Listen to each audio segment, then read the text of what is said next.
Days have been bright and warm in the countryside, and I've been taking every opportunity to get outside in the evening to soak up the sun.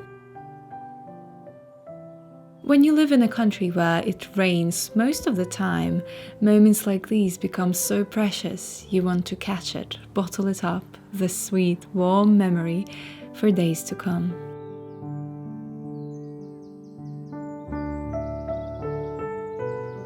I've been going out with a book or with my watercolors, setting a little picnic on the buttercup meadow or somewhere up on a hill, watching the sun go down every evening this week. It's moments like these that make me the happiest. My mind becomes a little lighter. Conversations or diary notes flow easier. Dreams become bigger. Each time I wonder, how long will this last?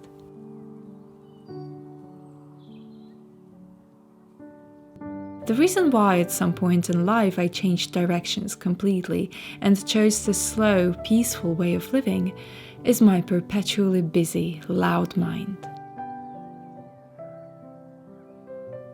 I am not a soft or gentle person naturally.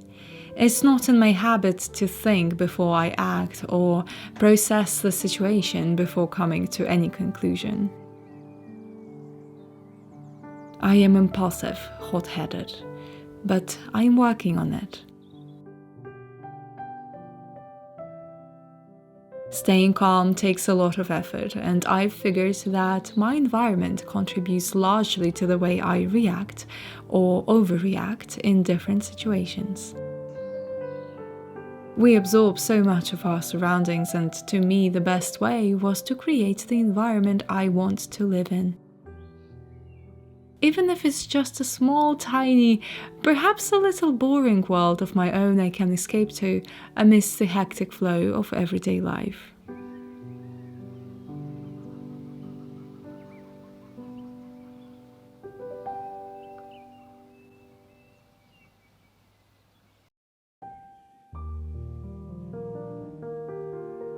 My tiny garden burst green all of a sudden.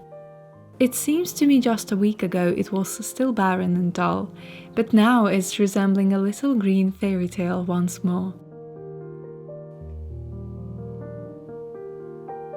I want to share with you this gift I received recently, 2 cottagecore themed candles which seem so fitting for this season. They smell so wonderful and spring-like, filling my house with lovely green scent, while flowers are still only coming into bloom in the garden.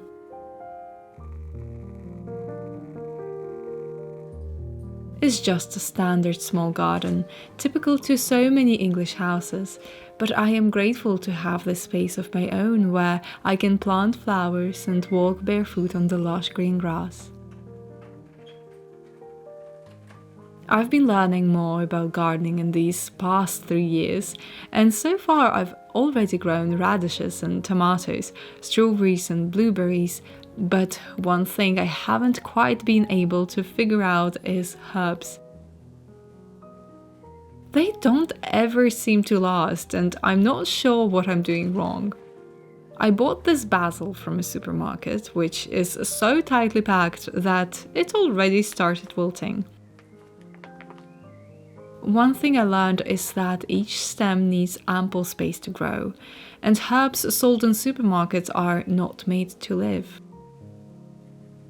Replanting gives them a chance to survive, which is what I'm doing each time. Though I haven't been quite successful at growing herbs just yet. If you are an avid gardener or at least a bit more experienced than I, please send me some tips how to make sure my basil grows happy. I can use any advice.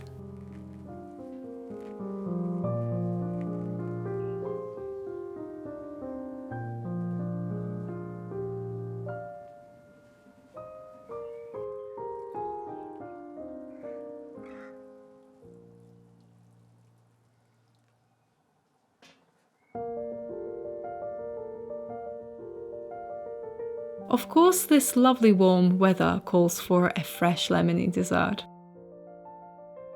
I can't say that I have a sweet tooth, because really I love good food and trying different types of dishes, whether in the kitchen or eating out. Sometimes I only share sweet recipes with you, but I promise I don't eat only sweets every day. I should share a savory recipe at some point, but I always forget to film whenever I cook.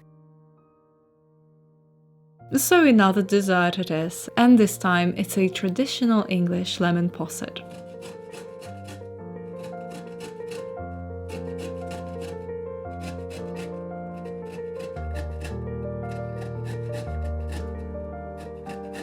It's very easy to make and is so refreshing for warm weather. The only ingredients you need are double cream, sugar and lemons. That's it. Of course, you can let your creativity flourish and use oranges instead of lemons, or add vanilla or spices, or perhaps a splash of limoncello would add even more scrumptiousness. But I'm making it as simple as possible today.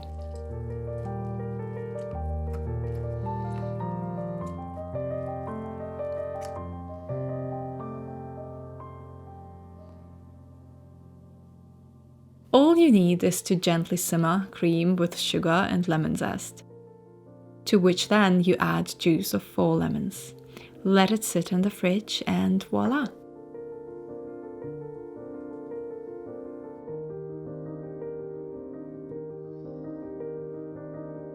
Originally, the posset was a dessert or drink made by curdling milk with wine or ale. Its origins go as far as the 15th century, initially used as a warm healing remedy and a dessert. It's even mentioned several times in Shakespeare's writings. The recipe changed, of course, through the years and varied through social classes as well, and the modern version of lemon cream posset came to be only in the 20th century.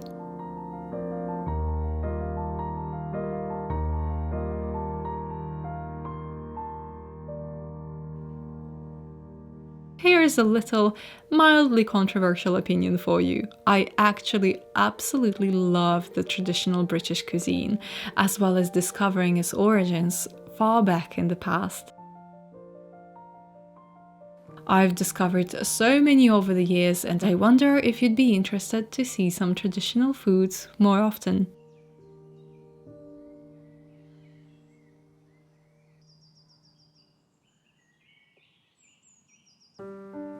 One rainy afternoon, in between the glorious sunny days, I visited this beautiful rhododendron garden, bursting in many vibrant colors. I'll use this opportunity as well to announce that I created a Patreon membership page, and you can find some fairy tale photos from this rhododendron garden there. If you have any questions or any subjects you would like me to discuss in detail and have suggestions for what you would like to see on my Patreon, please let me know in the comments here.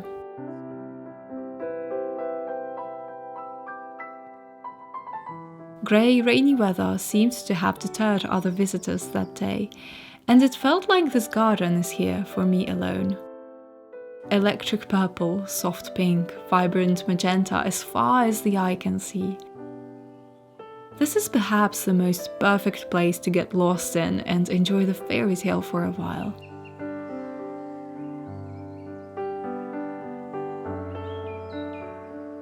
In my last video, I told you about British forests and how many of them are comprised of non-native plants these days. Rhododendrons were some of the plants that were brought into Britain in the Victorian times. Beautiful plants, which then spread throughout the forests uncontrollably.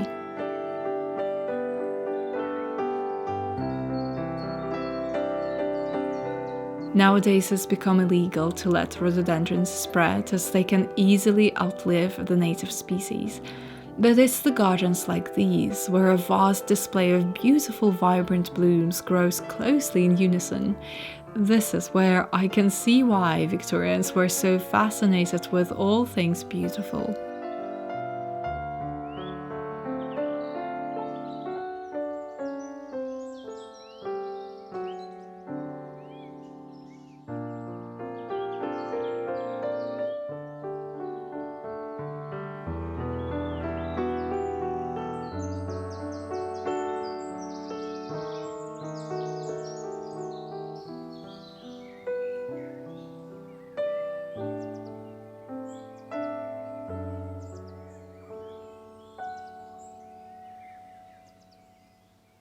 I hope, wherever you are, you have a world of your own to escape to every now and then. A world that calms your mind and makes life a little bit more peaceful. Thank you for being here today. I will see you again soon.